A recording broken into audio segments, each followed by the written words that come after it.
Hello, ഇപ്പം ഞാൻ വീണ്ടും വന്നിരിക്കുകയാണ് ഉണക്കലരി കൊണ്ട് ഉണ്ടാക്കാൻ പറ്റുന്ന നല്ലൊരു പായസത്തിൻ്റെ റെസിപ്പി ആയിട്ട്.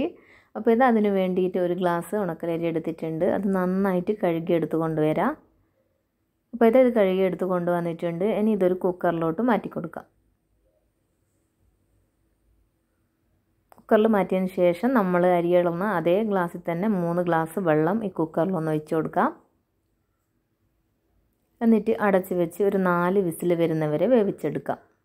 ഇപ്പോൾ മീഡിയം ഫ്ലെയിമിൽ വെച്ചിട്ട് ഞാൻ 4 വിസിൽ വരുന്നവരെ വേവിക്കാൻ വെച്ചിട്ടുണ്ട്. ആ ഒരു സമയം കൊണ്ട് തന്നെ ഞാൻ വേറൊരു പാത്രത്തിലോട്ട് 1/2 ഗ്ലാസ് പഞ്ചസാര എടുത്തിട്ട് കാരമലൈസ് ചെയ്യുന്നുണ്ട്.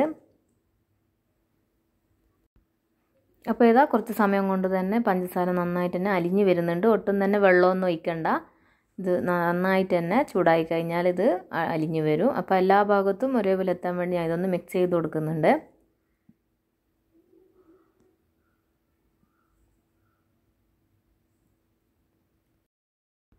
അപ്പോൾ വീഡിയോ കണ്ടുകൊണ്ടിരിക്കുമ്പോൾ നിങ്ങൾക്ക് എൻ്റെ ചാനൽ ഇഷ്ടപ്പെടുന്നുണ്ടെങ്കിൽ സബ്സ്ക്രൈബ് ചെയ്യാൻ മറക്കരുത്. അപ്പോൾ ഇത് ഞാൻ വീണ്ടും ഇതേപോലെ ഒന്ന് മിക്സ് ചെയ്ത് കൊടുക്കുന്നുണ്ട്. അപ്പോൾ ഇത് ലോ ഫ്ലെയിമിൽ തന്നെ വെച്ചിട്ട് വേണം ഈ ഒരു സ്റ്റേജിലൊക്കെ ചെയ്യാൻ വേണ്ടിയിട്ട്, അല്ലെങ്കിൽ പെട്ടെന്ന് തന്നെ കരിഞ്ഞു പോകും.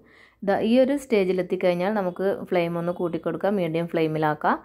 എന്നിട്ട് ഇത് കൈവെക്കാതെ ഇതേപോലെ ഒന്ന് ഇളക്കിക്കൊണ്ടിരിക്കുക. അപ്പോൾ ഇത് അധികം ബ്രൗൺ ആക്കേണ്ട, ഈ ഒരു കളറായി കഴിഞ്ഞാൽ മതി. ഇനി നമുക്ക് ഗ്യാസ് ഒന്ന് ലോയിലാക്കാം. എന്നിട്ട് ഇതിലോട്ട് നമ്മൾ 1 ഗ്ലാസ് പാൽ ഒഴിച്ച് കൊടുക്കാം. അപ്പോൾ പാൽ ഒഴിച്ച് കൊടുക്കുമ്പോൾ ഒന്ന് ശ്രദ്ധിക്കണം, നമ്മൾ ഈ കാരമലൈസിലോട്ട് പാൽ ഒഴിച്ച് കൊടുക്കുമ്പോൾ ചിലപ്പോൾ മുകളിലോട്ട് വരാൻ ചാൻസ് ഉണ്ട്. അപ്പോൾ ശ്രദ്ധിച്ചിട്ട് വേണം ഒഴിക്കാൻ വേണ്ടിയിട്ട്. ഇനി നന്നായിട്ട് തന്നെ മിക്സ് ചെയ്തെടുക്കുക. ഇതൊന്ന് നന്നായിട്ട് അലിഞ്ഞു വരണം. അപ്പോൾ അതിന് വേണ്ടി നന്നായിട്ട് തന്നെ മിക്സ് ചെയ്ത് കൊടുക്കാം. അതിനുശേഷം നമുക്ക് കുറച്ചും കൂടെ പാൽ ഒഴിച്ച് കൊടുക്കാം. ടോട്ടൽ ഈ പായസത്തിന് 1 ലിറ്റർ പാലാണ് വേണ്ടത്, 2 പാക്കറ്റ് പാൽ. അപ്പം ഞാൻ 3/4 ഭാഗത്തോളം ഇപ്പോൾ ഒഴിച്ച് കൊടുത്തിട്ടുണ്ട്. ഇനി ഇതൊന്ന് നന്നായിട്ട് നമ്മളെ ആ പഞ്ചസാര കാരമലൈസ് ചെയ്ത അതും ഈ പാലും കൂടെ നന്നായിട്ട് തന്നെ മിക്സായി വരണം. അപ്പോൾ ഇത് നന്നായിട്ട് തന്നെ മെൽറ്റായി വന്നിട്ടുണ്ട്. ഇനി ഇതിലോട്ട് നമുക്ക് മധുരത്തിന് ആവശ്യമായിട്ടുള്ള പഞ്ചസാര ചേർത്ത് കൊടുക്കുക. അപ്പോൾ ഞാൻ 1 ഗ്ലാസും കൂടെ പഞ്ചസാര എടുത്തിട്ടുണ്ട്. അപ്പോൾ നമ്മൾ അരി അളന്ന അതേ പാത്രത്തിലാണ് ഞാൻ എല്ലാ അളവും എടുക്കുന്നത്. അപ്പോൾ ആദ്യം 1/2 ഗ്ലാസ് പഞ്ചസാര കാരമലൈസ് ചെയ്യാനാണ് എടുത്തത്. അതിനുശേഷം 1 ഗ്ലാസ് പഞ്ചസാര ഇപ്പോൾ ഒഴിച്ച് കൊടുത്ത്, അതിനുശേഷം ഇപ്പോൾ ഞാൻ ബാക്കിയുള്ള പാലും കൂടെ ഇതിലോട്ടൊന്ന് ഒഴിച്ച് കൊടുക്കുന്നുണ്ട്. ഇനി ഇതിലോട്ട് 1 ടീസ്പൂൺ നെയ്യും കൂടെ ചേർത്ത് കൊടുക്കുക. ഈ ഒരു സമയത്ത് തന്നെ നമ്മൾ 1/4 ടീസ്പൂൺ ഉപ്പും കൂടെ ചേർത്ത് കൊടുക്കണം കേട്ടോ. അപ്പോൾ എന്നോട് ഇതിൽ മിസ്സായി പോയിട്ടുണ്ട്. അപ്പോൾ നിങ്ങൾ എന്തായാലും ചേർത്ത് കൊടുക്കുക. ഇതൊന്ന് നന്നായിട്ട് തന്നെ മിക്സ് ചെയ്തൊന്ന് തിളപ്പിച്ചെടുക്കുക.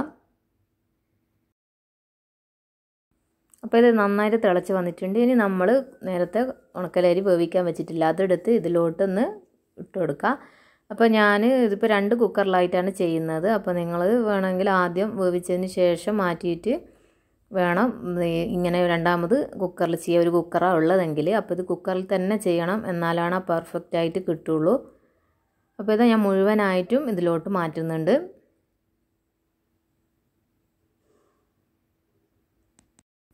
അപ്പോൾ നമ്മൾ വേവിച്ച് വെച്ച ഉണക്കലരി മുഴുവനായിട്ട് ഞാൻ ഇതിലോട്ട് മാറ്റിയിട്ടുണ്ട്. ഇനി ഇതൊരു ഫ്ലേവറിന് വേണ്ടിയിട്ട് നമുക്കിതിലോട്ട് ഏലക്കായ് പൊടിച്ചത് ചേർത്ത് കൊടുക്കാം. എന്നിട്ട് ഇതൊന്ന് നന്നായിട്ട് തന്നെ ഒന്ന് തിളപ്പിച്ചെടുക്കാം മിക്സ് ചെയ്തിട്ട്. അപ്പോൾ തിളച്ചതിന് ശേഷം നമ്മൾ കുക്കറിൻ്റെ അടപ്പ് വെച്ചിട്ട് അടച്ചിട്ട് ഒരു ലോ ഫ്ലെയിമിൽ, നമ്മൾ ഗ്യാസ് സ്റ്റൗവിൻ്റെ ഏറ്റവും ലോ ഫ്ലെയിമിൽ ഇത് വെക്കുക. 1/2 മണിക്കൂർ ഇതേപോലെ ഒന്ന് വെന്ത് വരണം. ഇതിൽ നിന്ന് ഈ പാലും അതേപോലെ നമ്മളെ ഉണക്കലരി വേവിച്ചതും എല്ലാം കൂടെ മിക്സായിട്ട് വരണം. എന്നിട്ട് ആ പാല് വെന്തിട്ട് വേണം ഇതിൻ്റെ കളറൊന്ന് ചേഞ്ച് ആവാൻ വേണ്ടിയിട്ട്. അപ്പോൾ ഏറ്റവും ലോ ഫ്ലെയിമിൽ ഇതേപോലെ ഒന്ന് വെക്കുക. അപ്പോൾ അതിൻ്റെ ഇടയ്ക്ക് വിസിൽ വരുന്നു നിങ്ങൾക്ക് തോന്നുകയാണെങ്കിൽ ഗ്യാസ് ഒന്ന് 5 മിനിറ്റോളം ഒന്ന് ഓഫ് ചെയ്യുക. എന്നിട്ട് വീണ്ടും ലോ ഫ്ലെയിമിൽ വെക്കുക. അങ്ങനെ 1/2 മണിക്കൂർ, കറക്റ്റ് 1/2 മണിക്കൂർ എന്തായാലും വെക്കണം, എന്നാലാണ് കറക്റ്റ് ആ ടേസ്റ്റ് വരുള്ളൂ ഈ പായസത്തിൻ്റെ. അപ്പോൾ 1/2 മണിക്കൂറിന് ശേഷം ഞാനിതൊന്ന് ഓപ്പൺ ആക്കിയതാണിത്. ഇപ്പം തന്നെ നന്നായിട്ട് തന്നെ നമ്മൾ പായസത്തിൻ്റെ ഒരു മണം വരുന്നുണ്ട്. അതേപോലെ കാണാനും നല്ല ഭംഗിയുണ്ട്, നല്ലൊരു പിങ്ക് കളറായി വന്നിട്ടുണ്ട്. അപ്പോൾ പാലും അതേപോലെ ഈ ഉണക്കലരിയൊക്കെ നന്നായിട്ട് മിക്സായിട്ട് നല്ലൊരു ഫ്ലേവർ തന്നെ ഈ ഒരു പായസത്തിനുണ്ട്. ഇനി ഞാൻ ഈ ഒരു കുക്കറിൽ നിന്ന് നമ്മൾ ആദ്യം അരി വേവിച്ചില്ല, ആ കുക്കറിലോട്ട് ഇതൊന്ന് ഒഴിച്ച് കൊടുക്കുന്നുണ്ട്. അപ്പോൾ എനിക്കിതൊരു ഫോട്ടോ ഒക്കെ എടുക്കാൻ വേണ്ടിയിട്ടാണ് ഞാനിങ്ങനെ ചെയ്തത്.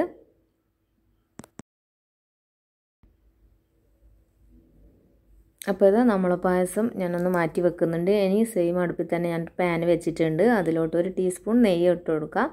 അതിലേക്ക് അണ്ടിപ്പരിപ്പും മുന്തിരിയും കൂടെ ഒന്ന് നന്നായിട്ട് തന്നെ വറുത്തെടുക്കുക. അതിനുശേഷം നമുക്കിത് ഈ പായസത്തിലോട്ടൊന്ന് ചേർത്ത് കൊടുക്കാം.